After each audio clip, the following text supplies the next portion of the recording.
Muy buenos días, estamos en Radicales en Vivo, donde vamos a analizar lo que ha ocurrido en las últimas horas con respecto al cumplimiento de la amenaza de Donald Trump, que en realidad es una agresión hacia México de parte de este tipo de gobierno estadounidense. Buenos días, Radicales, buenos días, Álvaro, buenos días, Tocayo.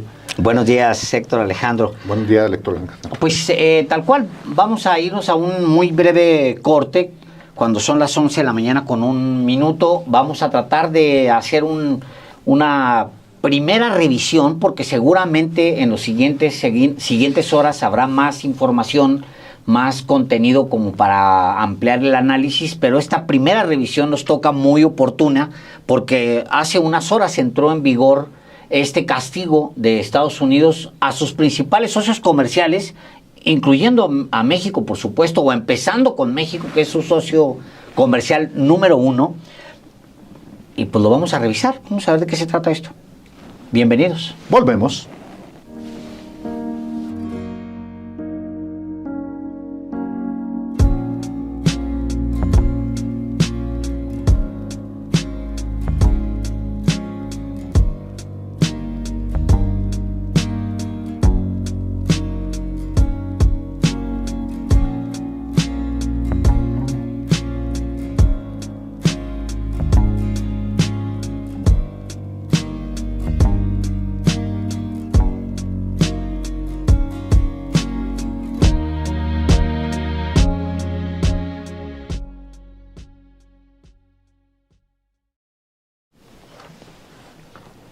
Bien, pues estamos en una situación inédita en muchos sentidos, precisamente porque pues el día de ayer el maestro Lorenzo Meyer hacía un panorama histórico para tratar de contextualizar lo que pasa con Donald Trump con respecto a México y esta amenaza arancelaria que pues bueno, ahora se convirtió en agresión. Y creo que no podemos dejar de revisar esta cuestión de que México fue por mucho tiempo un aliado excepcional con los Estados Unidos, excepcional por la región y excepcional por la lógica geopolítica que imperó en el mundo en el siglo XX. Y yo creo que nos encontramos en un escenario inédito, no tenemos un antecedente cercano de este tipo de agresión comercial, agresión económica, como se le quiera llamar, porque México había logrado lo que muy pocos países habían logrado ante una potencia de esta magnitud, que es la de poder llevar las cosas en el terreno de al menos cierta sensatez, a pesar de que hay un historial conflictivo entre ambas naciones. No sé, yo creo que hay que remontarnos hasta el mediados del siglo XX, en el contexto de la Segunda Guerra Mundial, para pensar que México haya tenido que pensar en una articulación interna para protegerse de una agresión externa, que en aquel momento, en 1940, no provenía de los Estados Unidos, sino del contexto europeo. Pero a mí lo que me llama la atención es el hecho de que Donald Trump pues está abiertamente dejando en claro que para él estas agresiones comerciales son una lógica de extorsión. Está gobernando un país como si fuera un empresario chicanero. Bueno, yo creo que es mal llamarlo empresario, es como esta lógica medio gangsteril de dar manotazos en la mesa en contra de China, en contra de Canadá, en contra de México, pues en buena medida para pues tener esta velita prendida hacia su electorado más duro en los Estados Unidos, pero ¿a qué costo? A un costo que también va a terminar afectando a los consumidores internos en ese país. Esta lógica agresiva, geopolítica de Donald Trump nos deja en claro que la pretensión de este gobierno republicano es reconfigurar geopolíticamente al mundo, tratar de debilitar a otras potencias que fueron ganando fuerza en los últimos años. Y bueno, ¿a qué costo? Pues al costo que sea. Pues lo primero que diría es, estamos presenciando, nos toca además ser protagonistas de una reconfiguración del mundo que habíamos concebido en las últimas décadas, un mundo en apariencia multipolar y que se está reconfigurando. Hoy a las 00 horas empezó una nueva etapa en la economía de Estados Unidos, pero también una nueva etapa en la economía de México y la economía de Canadá. Es una decisión simplemente cortar lazos con los principales socios de Estados Unidos que lo han acompañado. No es solamente en un proyecto económico, sino en una cruzada cultural por el libre comercio. Debemos entender que Estados Unidos emprendió una campaña, una cruzada como tal, para conquistar países y adicionarlos o jalarlos hacia el libre comercio, y en esa cruzada nosotros fuimos pioneros. O sea, hace 40 años entramos a un acelerado ritmo de integración comercial con Estados Unidos, al mismo tiempo que el neoliberalismo promovía el libre comercio como la llave para el éxito o la llave para el progreso. Y eso, bueno, tuvo resultados variopintos. La realidad es que sí se industrializó México a pasos acelerados en los últimos años, y hasta ahora nos estamos empezando a dar cuenta de que se trata realmente de un error. El haber confiado, haberle entregado a Estados Unidos todo, se convirtió en un error. Es nuestro principal socio comercial y ahora nos pone una patada en donde ustedes ya saben, en sálvase a la parte. Pero por un lado sabemos perfectamente qué es lo que quiere Estados Unidos con respecto a China, aun cuando China no termina de entender bien qué es lo que quiere Estados Unidos con China. Pero se entiende, digamos que visto desde país en desarrollo, pues hay una confrontación entre dos potencias que es evidente, una que está avanzando a pasos acelerados con tasas de crecimiento que le permiten tener mucho flujo de efectivo para aportar en infraestructura, para aportar a países que los va cooptando de manera acelerada, y esa es China. Al mismo tiempo que Estados Unidos no tiene ese flujo, sino que tiene una gran deuda. Entonces eso también le limita para participar en todos los proyectos que se le abren a Estados Unidos. Entonces estamos viendo pues una confrontación entre estas dos potencias y sabemos qué es lo que quiere Estados Unidos o Trump en particular con respecto a China, que es bajarlo y luego montar o no participar de su crecimiento y crecer simplemente Estados Unidos y volverse a sobreponer a China. Sabemos también perfectamente qué es lo que quiere Estados Unidos con respecto a Canadá, y lo ha dicho abiertamente Trump.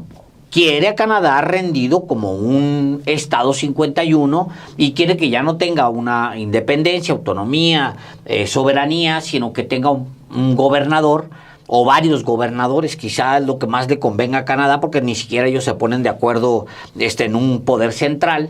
Y varios gobernadores, algunos franceses, otros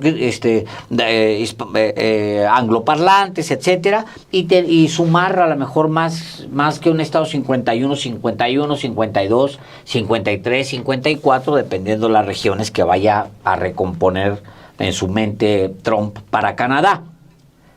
Lo que no sabemos a ciencia cierta es qué es lo que quiere Estados Unidos con México. Eso no lo tenemos claro. Ni México, y yo creo que ni siquiera los funcionarios de Estados Unidos lo tienen claro. No hay una versión homogénea de los estadounidenses, funcionarios, analistas, observadores, analistas mediáticos o no mediáticos. No hay una versión de qué es lo que Donald Trump quiere sobre México.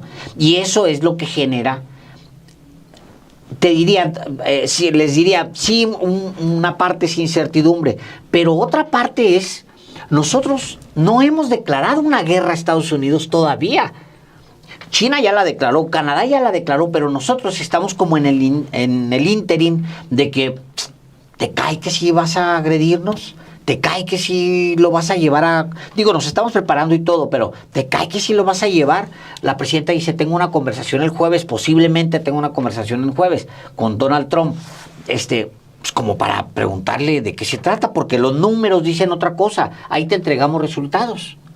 ¿De qué se trata pues la agresión con México? Yo yo pienso que como muchos mexicanos, muy molesto, muy enojado, porque es una agresión inaudita, sin ninguna justificación. Es una agresión a México, que es no solamente el primer socio comercial de Estados Unidos en el mundo, sino que es un vecino que ha sido leal a una relación no solamente comercial, una relación de vecindad, de amistad. Nosotros no agredimos a los estadounidenses. De aquí van a Estados Unidos drogas, sí, porque los estadounidenses exigen esas drogas porque les gusta el veneno, les gusta matarse. Yo estoy molesto porque es un ataque injustificado de Donald Trump. Y digo que estoy enojado como mucha gente en México, acá en el territorio mexicano, y también mexicanos que viven en Estados Unidos, muchos de ellos indocumentados o ya inclusive con ciudadanía estadounidense, porque no tiene ninguna racionalidad. Es verdad, lo hemos dicho hasta el cansancio, no hay racionalidad, no hay lógica en estas medidas de Donald Trump. Y lo que a mí me enoja no es solamente estas medidas de carácter arancelario, sino algo en lo que yo he insistido sobre el gobierno de Estados Unidos y sobre todo esa mentalidad imperialista y bélica, que es en el sentido de querer agredirnos también militarmente.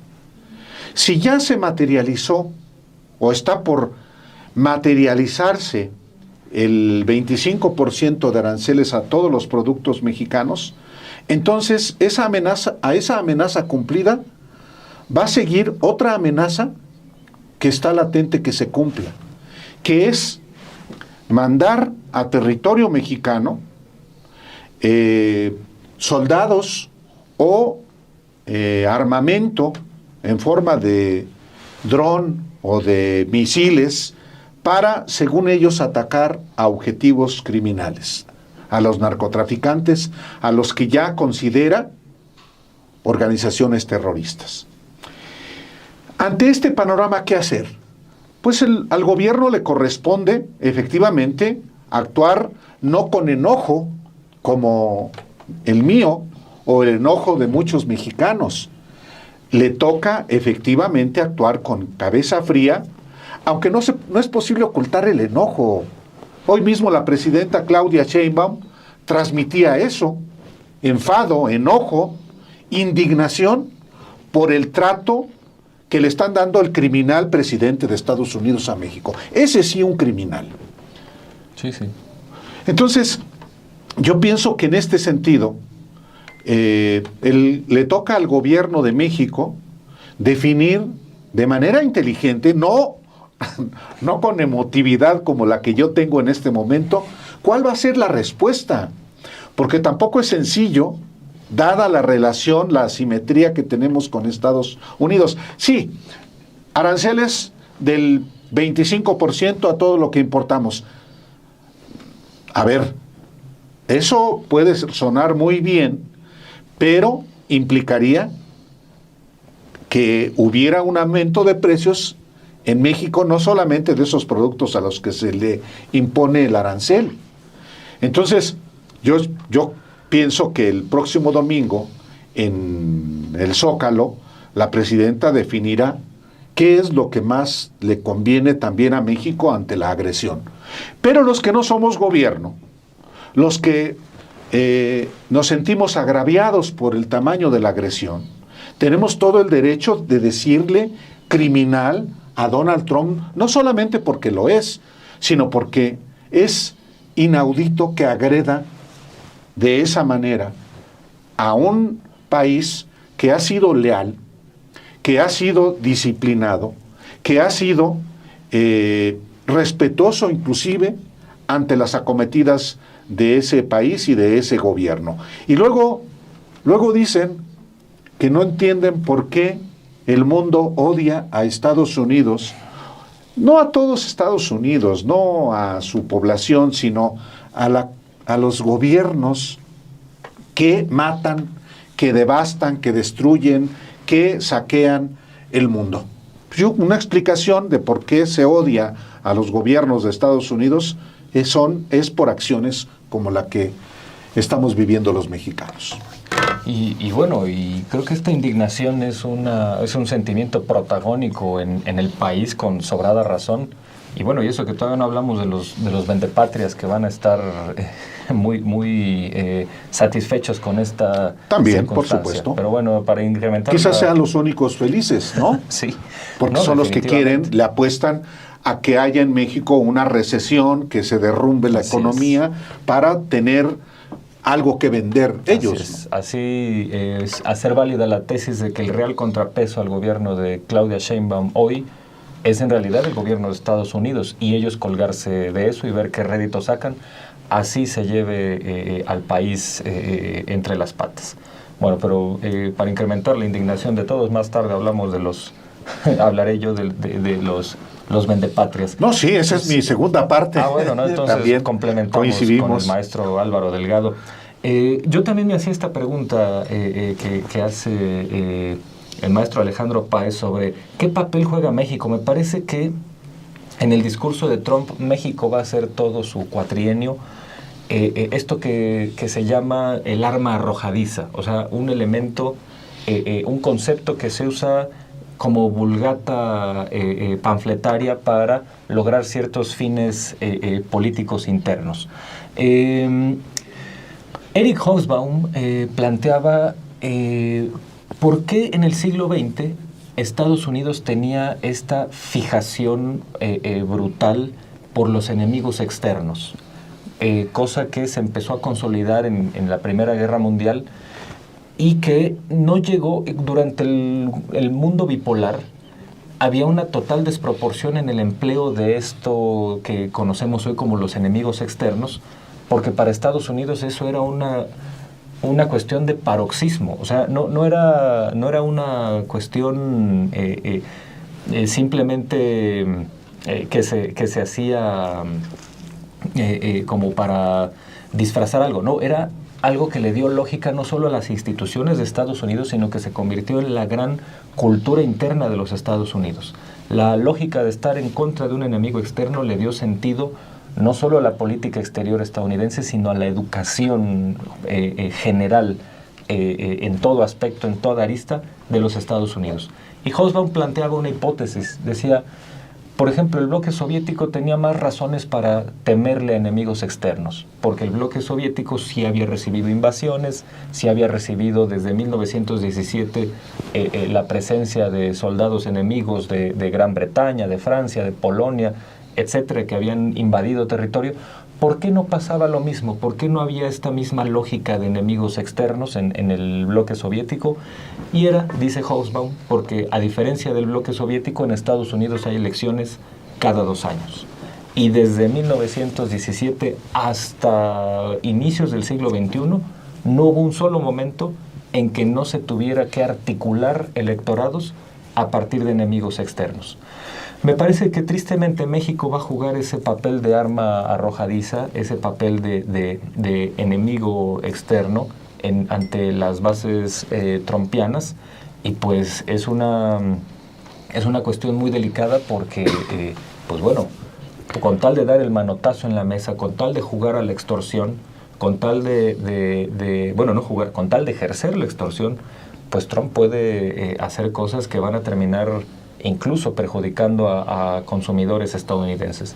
Ya habrá que ver si los consumidores estadounidenses, trumpistas o no, estarán dispuestos a al mismo tiempo pagar ese precio económico de estos aranceles y también seguir la lógica de, bueno, es un sacrificio que hago porque hay un bien mayor, que es el de defender a mi presidente Trump ante la maldad, entre comillas, de un país como México.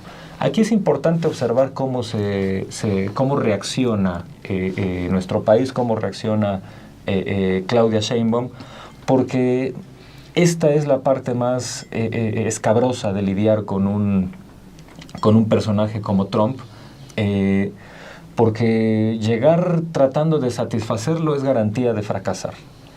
Llegar también con demasiada prudencia, pues quién sabe qué resultados dé.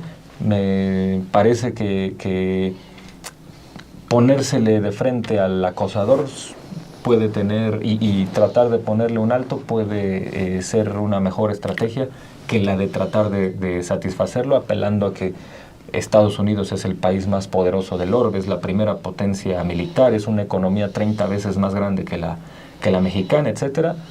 Me parece que con todo y eso, como en la primaria, a los bullies siempre se les enfrenta, y eso tiene mejores dividendos que aceptar la agresión o tratar de evadirla.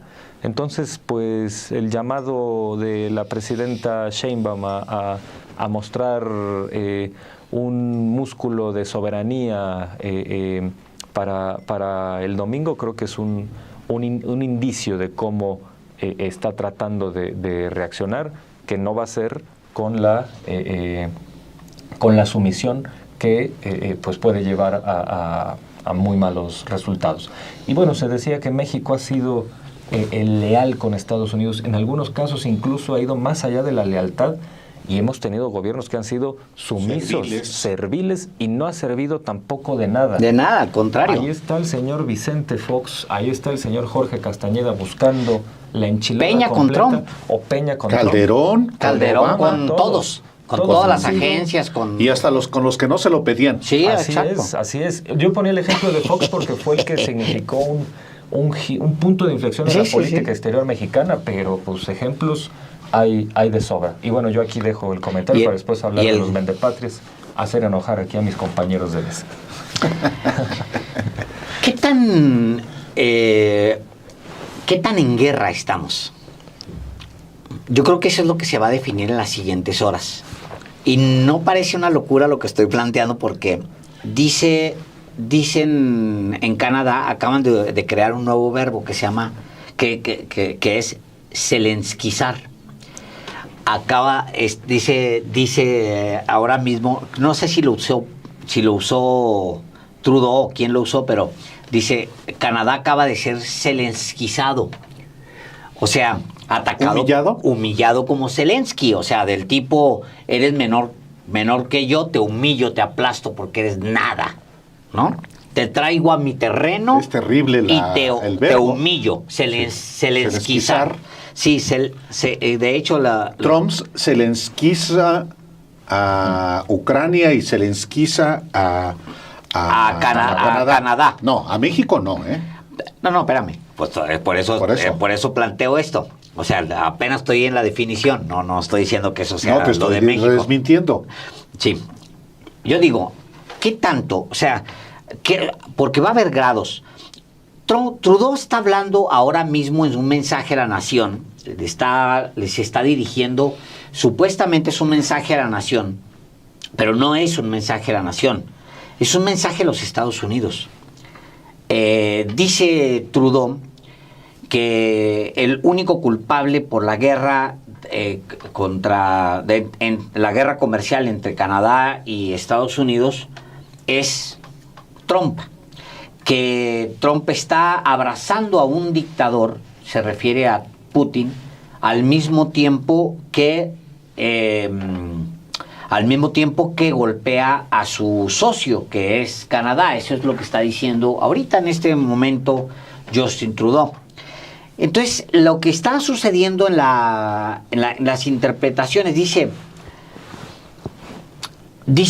el editorial principal de uno de los principales diarios canadienses, dice, las tarifas de Trump nunca se trataron sobre fentanilo.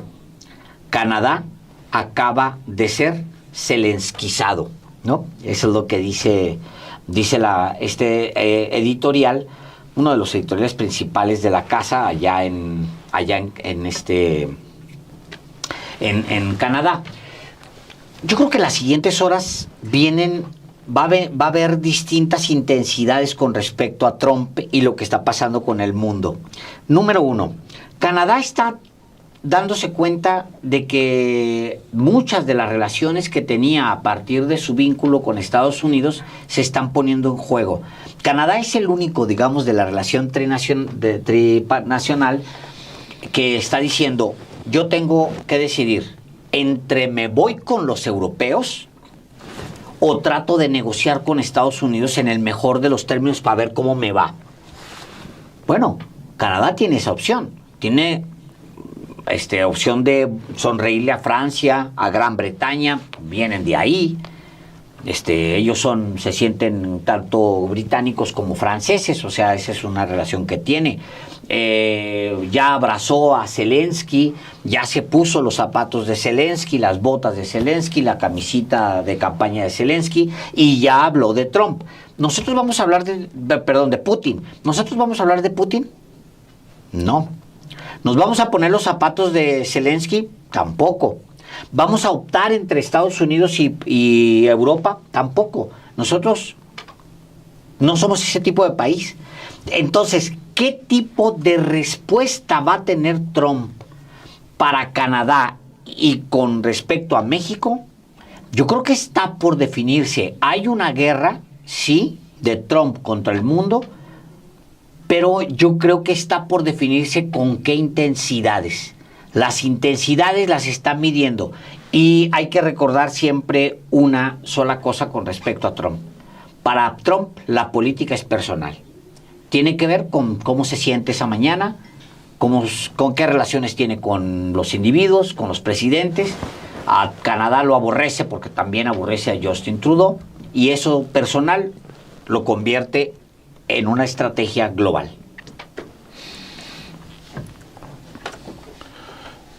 En el caso de México, efectivamente, vamos a ver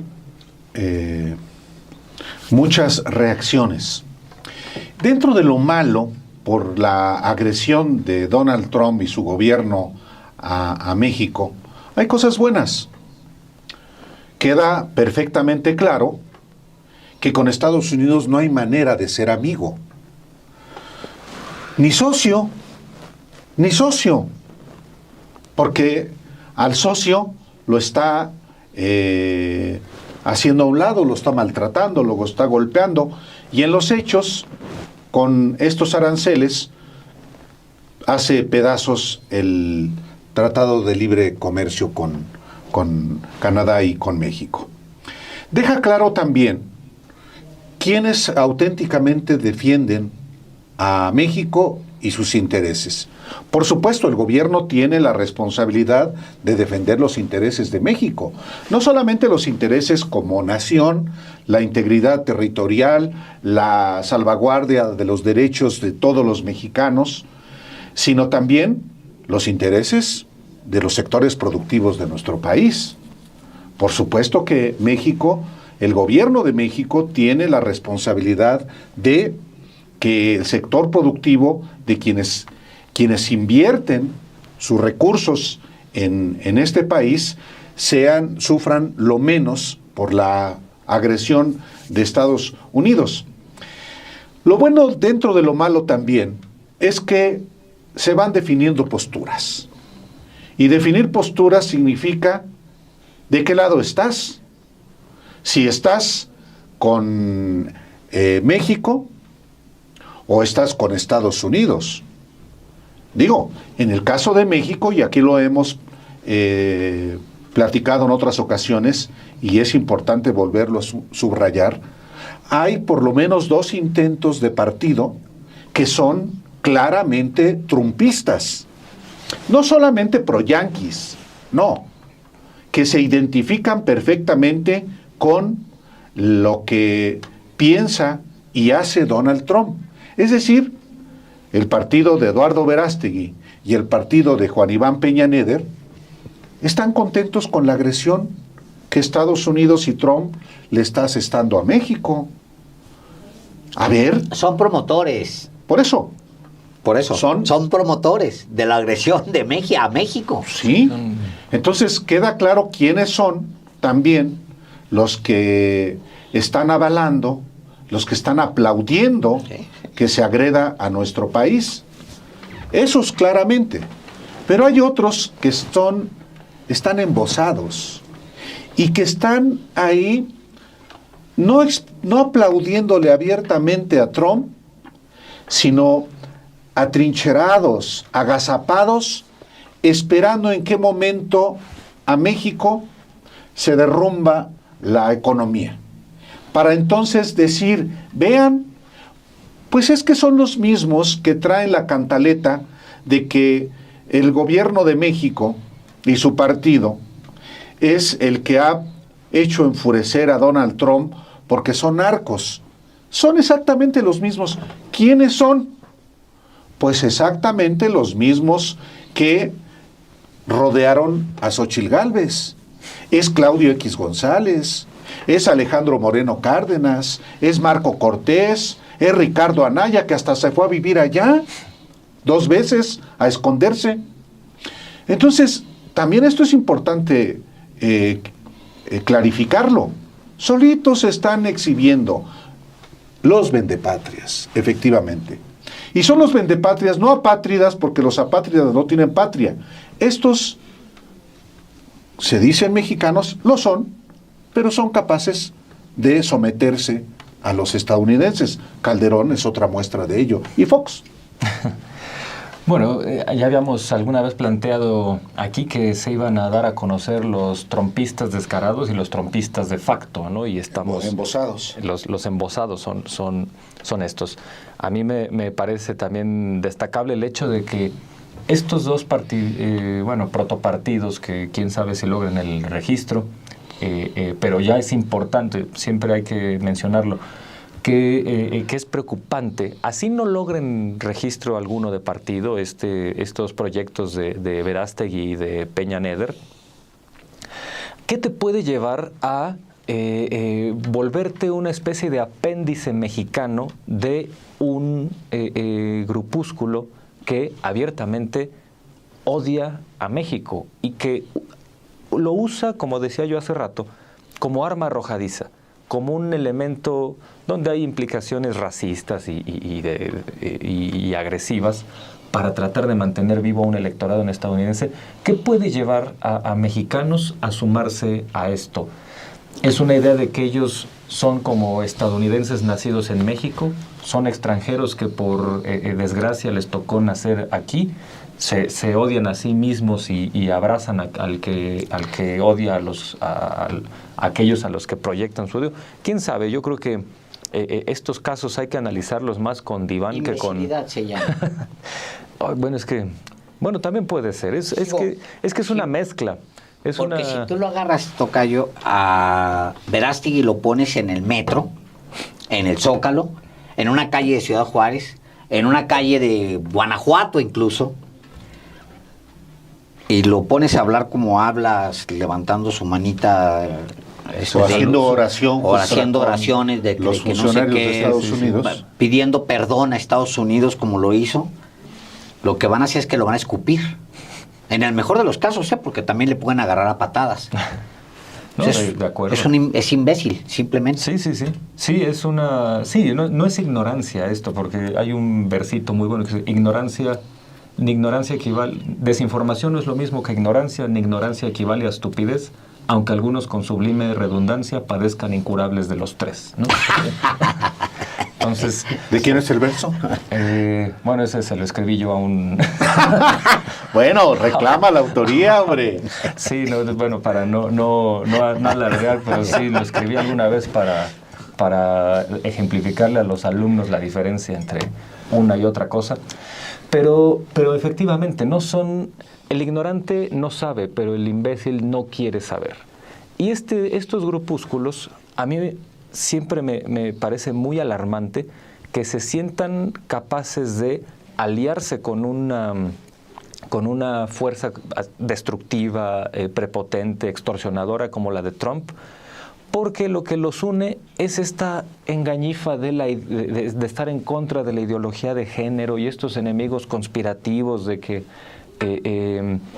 hay un sector a las sombras que está luchando por un gran reemplazo, que los extranjeros van a suplir a los, bueno, que los extranjeros indeseables, que los musulmanes, los negros, los mexicanos, qué sé yo, van a suplir a la familia tradicional WASP estadounidense, los blancos anglosajones protestantes, o que a partir de películas de Disney van a tratar de volver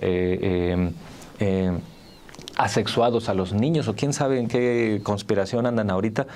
Bueno, esto no es irrelevante, esto puede llegar a permear en una amplia capa social, y pasa lo que ocurre en Argentina, donde presuntamente con el discurso de estar en contra de una crisis económica y demás, pues llega al poder un tipo que se dice libertario, se dice economista, se dice un hombre muy competente en la discusión económica, y todo eso lo deja de lado para dar un giro ideológico en favor de estas teorías conspirativas y de estas tonterías de la ultraderecha clásica, pues también para tratar de mantener una llamita encendida en el electorado más duro. Y bueno, se dedica también a estafar a sus propios simpatizantes. A eso se enfrenta México con sus vendepatrias internos, a esta gente que, al igual que Trump, llegan a donde sea a destruir. Y bueno, los trumpistas de facto poco a poco se irán exhibiendo, porque en este momento tratar de insinuar que esta situación de los aranceles en contra de México es una responsabilidad de Claudia Sheinbaum o es una mala política exterior mexicana, es un absurdo. Está haciendo exactamente lo mismo el señor Trump con otros países. Sí, no. De hecho, ojalá y salieran con esa versión, porque sería muy padre refutarla, ¿no? Para la presidenta de México. Es una versión imbécil también. Decir que, ay, es culpa de Claudia. No, hombre, el personaje está en guerra con el mundo. De hecho, estamos siendo excesivamente prudentes.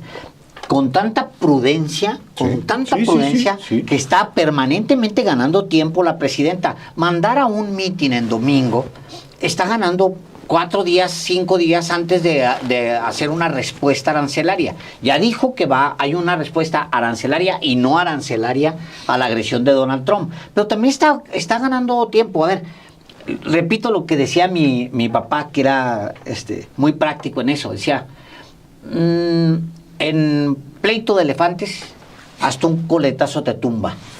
O sea, no te metas en medio de 2 elefantes que se están peleando. Se están peleando, Estados Unidos se está peleando contra China y contra el mundo. Si te metes en medio, con la cola que te dé uno de los elefantes, con eso tienes para que te tumben. O sea, no te metas en ese pleito. Yo creo que viene un poco por ahí. Ahora, yo iría un poco más allá propiamente del tema de lo de corto plazo, la aplicación de los aranceles, la respuesta tranquila de México, muy prudente y fría y calculada.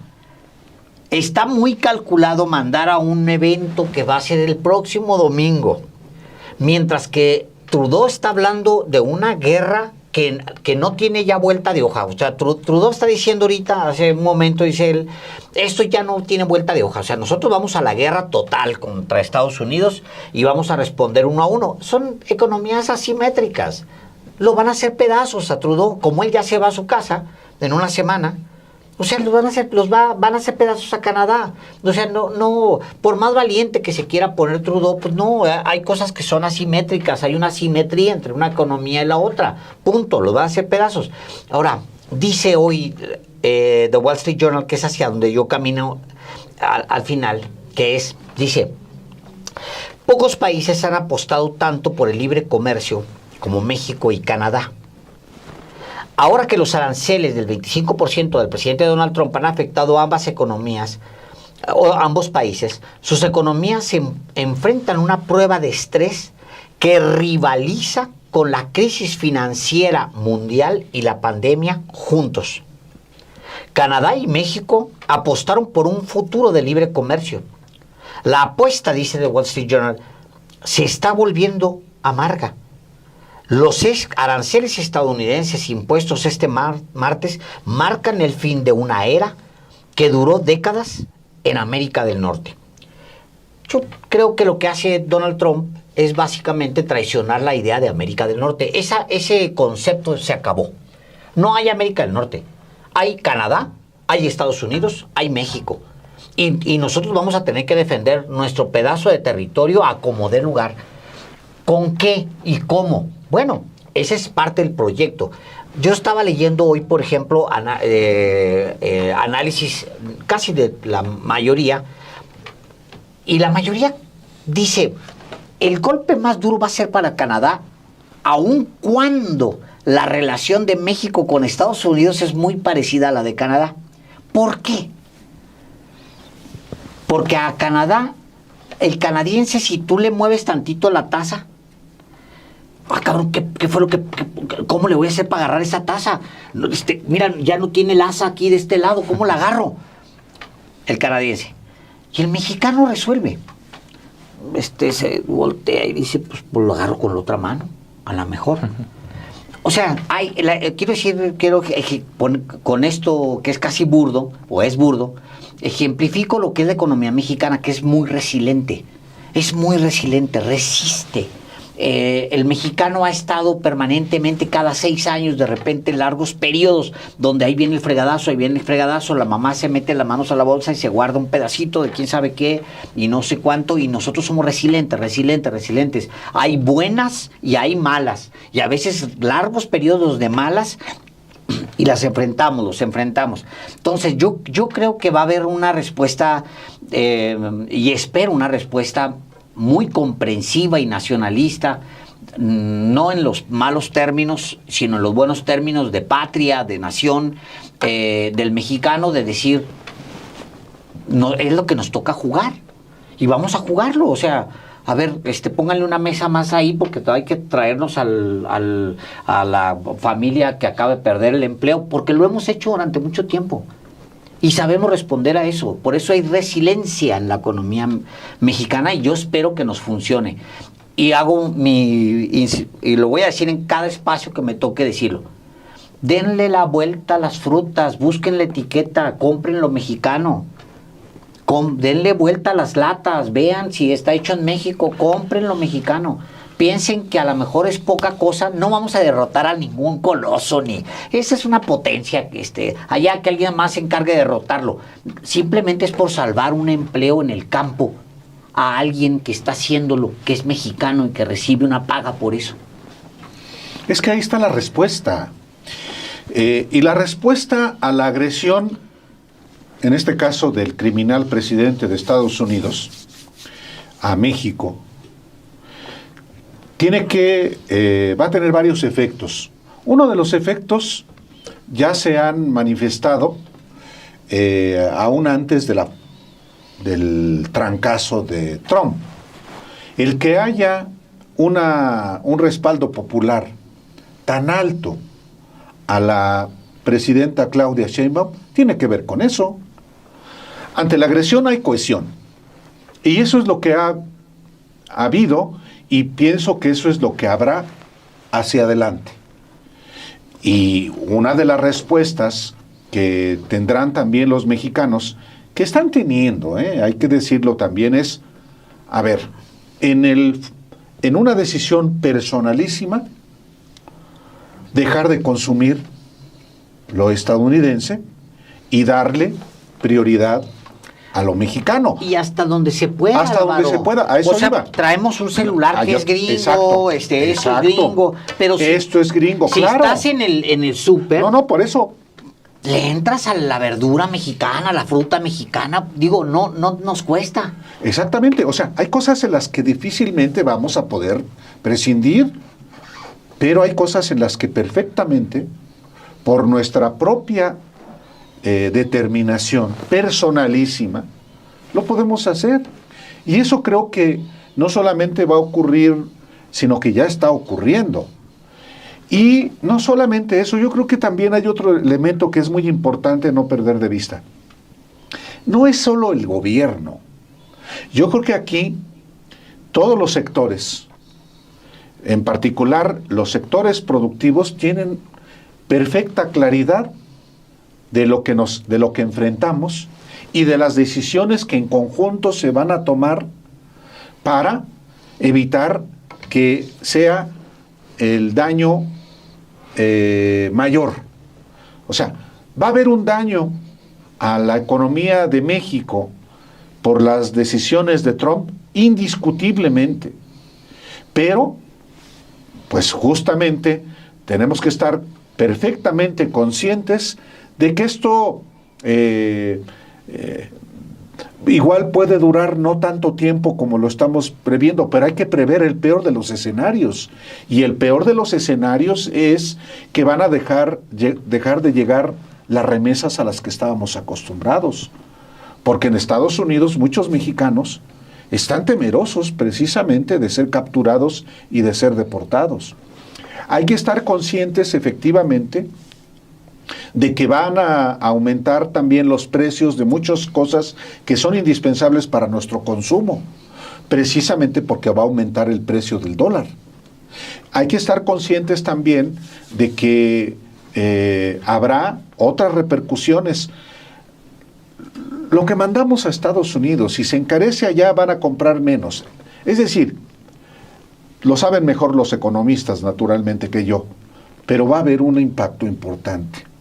Y si a eso se agrega que la economía de México está creciendo muy marginalmente, entonces, pues tenemos que prepararnos para un periodo complicado, del que nos vamos a sobreponer, ni duda cabe, porque van a estimularse la inventiva, como dice Alejandro. Ante la adversidad hay que utilizar los recursos que tenemos como mexicanos.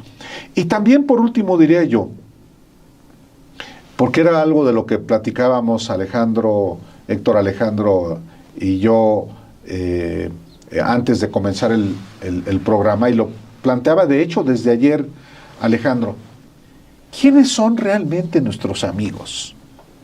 No es Estados Unidos, nunca lo ha sido. Pero ¿con quién contamos? ¿Con América Central? No, ni todos. Tenemos vecindad con Guatemala, con Honduras, nada más. Con Brasil, con Colombia, y, híjole, quizá con Uruguay, Chile, híjole. Pero también esa es una realidad. ¿Con quién contamos y qué hacer? Con Europa, bueno, hay un tratado ahí en curso. Con España, bueno, también hay que diversificar justamente nuestras relaciones. Esa sería, digamos, mi conclusión, subrayando que efectivamente la molestia que yo expresamente manifiesto tiene que ver con la injusticia de la agresión de Estados Unidos a México. México no la merece. No, bueno, eso es definitivo, y traigo aquí una anécdota histórica. Yo pensé que otro verso. Estrofa. No, tengo que completar ese poema porque hay material de sobra para claro. hacerlo ya ahora qué pasa cuando el imbécil, el ignorante y el desinformado llega al poder, como pasa en Argentina, ¿no? Al mismo tiempo todo. Bueno, me comprometo aquí públicamente. Órale, va, y aquí la leemos, aquí la lees. Sí, es muy, muy acertada la figura de la metáfora del elefante, y es muy, muy sabio este refrán de si dos elefantes se pelean hay que quitarse porque un coletazo te tira.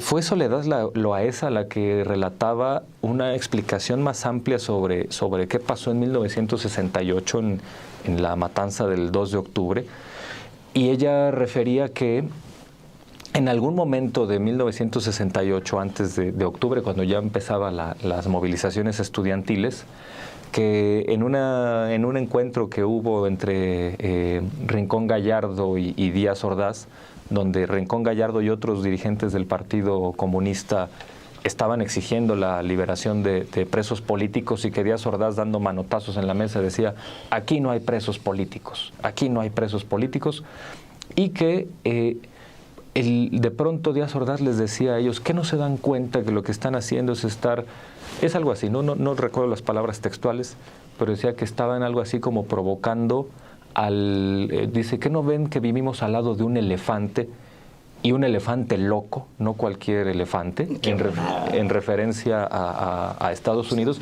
que en ese momento venía del desastre en Vietnam, sí, y con un Lyndon Johnson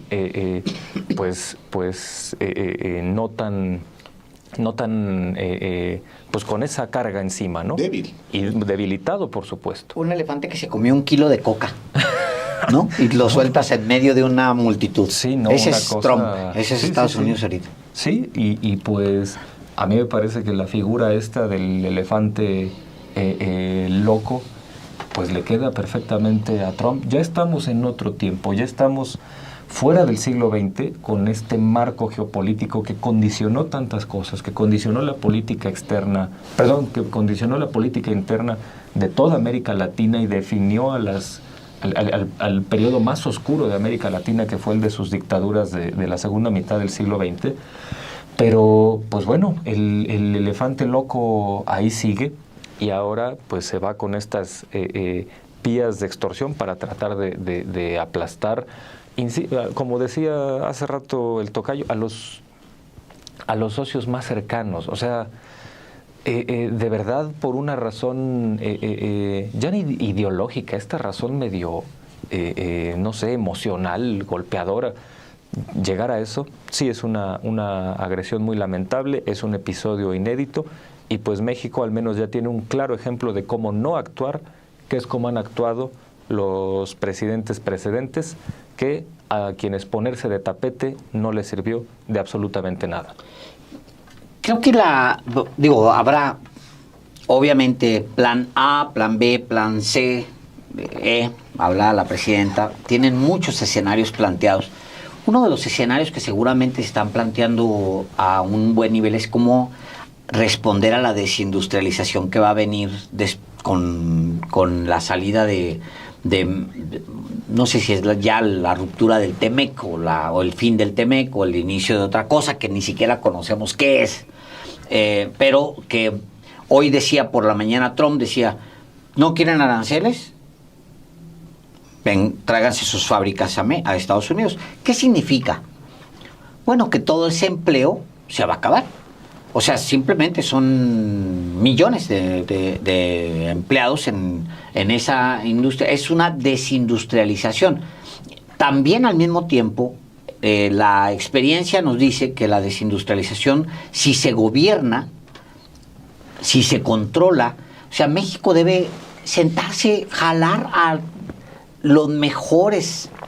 La presidenta de México tiene que sentarse con los mejores, con economistas, con empresarios, con todos, que creo que lo está haciendo, con los mejores donde estén, traerlos, sentarse con ellos, conversar cómo, qué hacer, cómo responder a una eventual desindustrialización, porque te llevas los fierros y pones tu fábrica allá.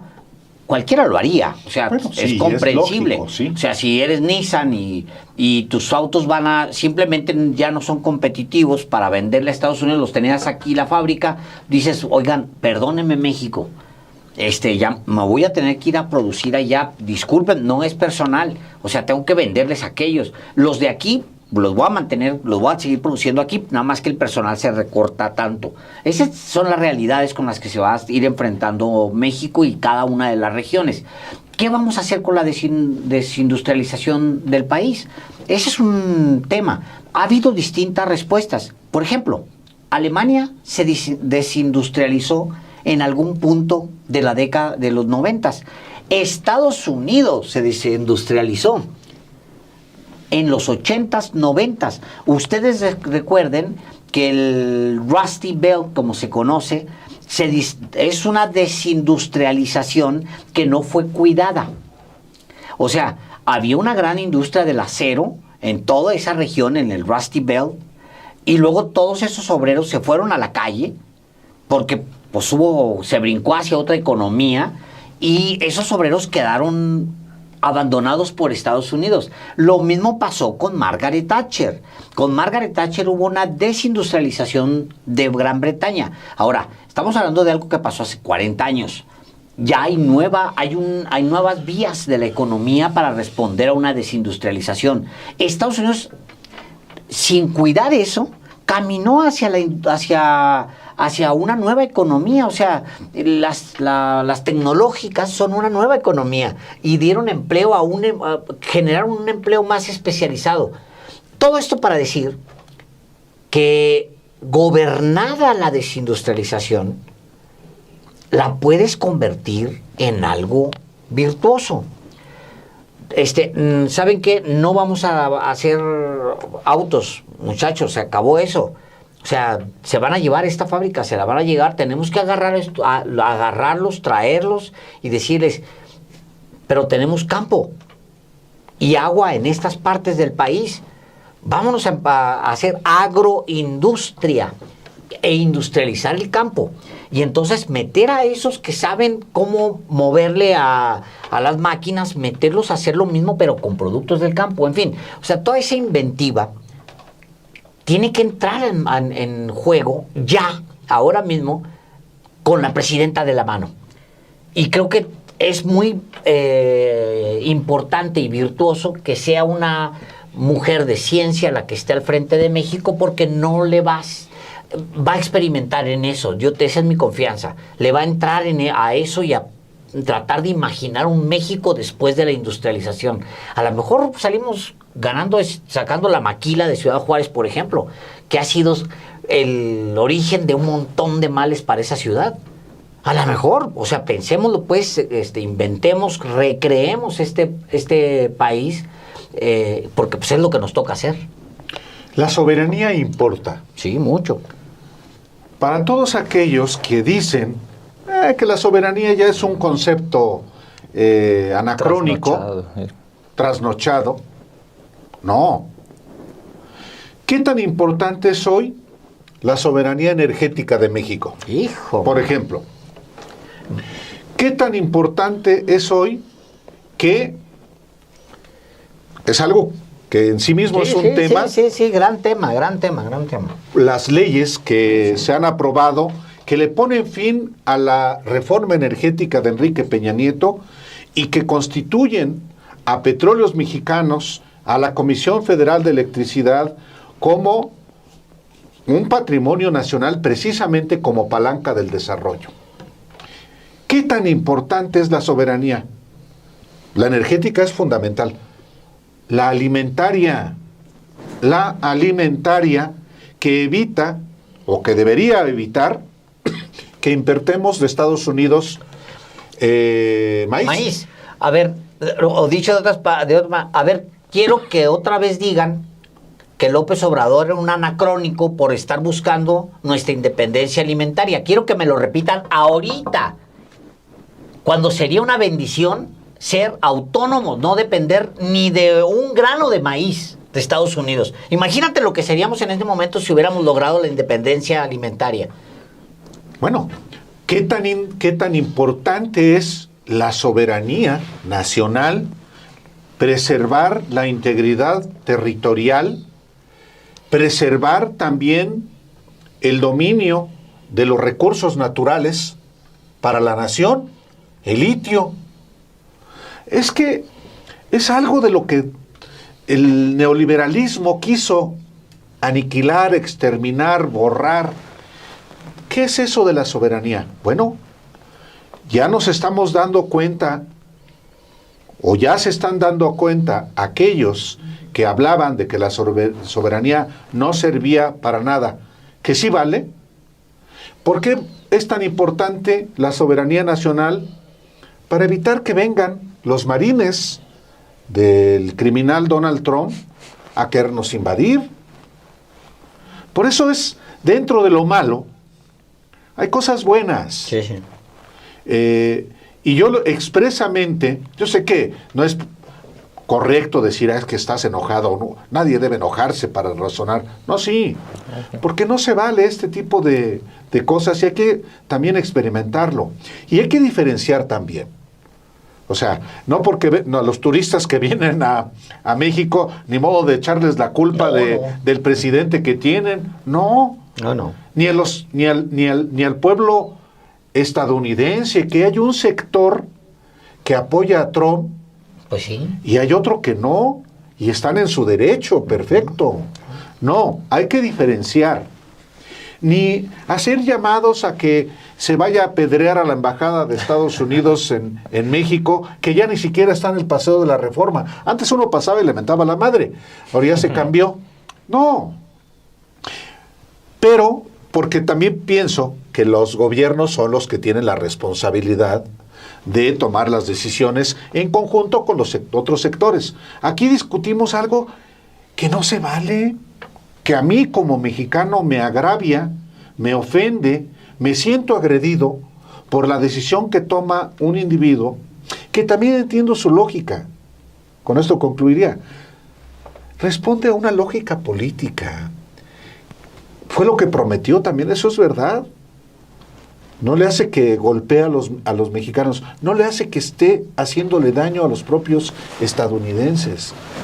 No está pensando en ese sector que le está aplaudiendo ahorita sobre los aranceles a México, a Canadá, a China, porque son los que creen que los mexicanos les quitan el empleo a ellos. ¿Y qué gratitud hay de Estados Unidos con los bomberos, con los mexicanos que fueron a combatir los incendios? Ni en el Oscar. Nada, nada. Son malagradecidos. Sí. Y el gobierno en Prepotentes, particular groseros. son ojetes. No, pues tal cual. Tal cual. Ay, Llegamos eso no- se nos acabó el tiempo, había para mucho más, hay para mucho más, pero pues vamos a irlo viendo, vamos a irlo razonando, hay mucho material. Acuérdense ustedes de compartir este nuevo horario, ya se notó, Ya más de 10,000 usuarios en vivo ya estamos, tuvimos exacto. el día de hoy en Radicales. Vamos para arriba, Claro. vamos para arriba, tenemos que llegar más lejos, ayúdanos Más de a 10,000 compartir. usuarios en vivo en Radicales. Creo que es la Exacto. primera vez que tenemos esa cantidad en vivo. Así es, y Radicales. también Un es la saludo primera a todos. vez que tenemos, que acumulamos en uno de los radicales 282,000. El de la El semana de la semana pasada, Sí, sí. 280,000 views, lo que es más de 1,000,000 de personas han visto este programa. Así que, pues gracias a todos, muy buenas tardes. Hasta dentro de 8 días. Nos vemos pronto. Ahí, ¿no?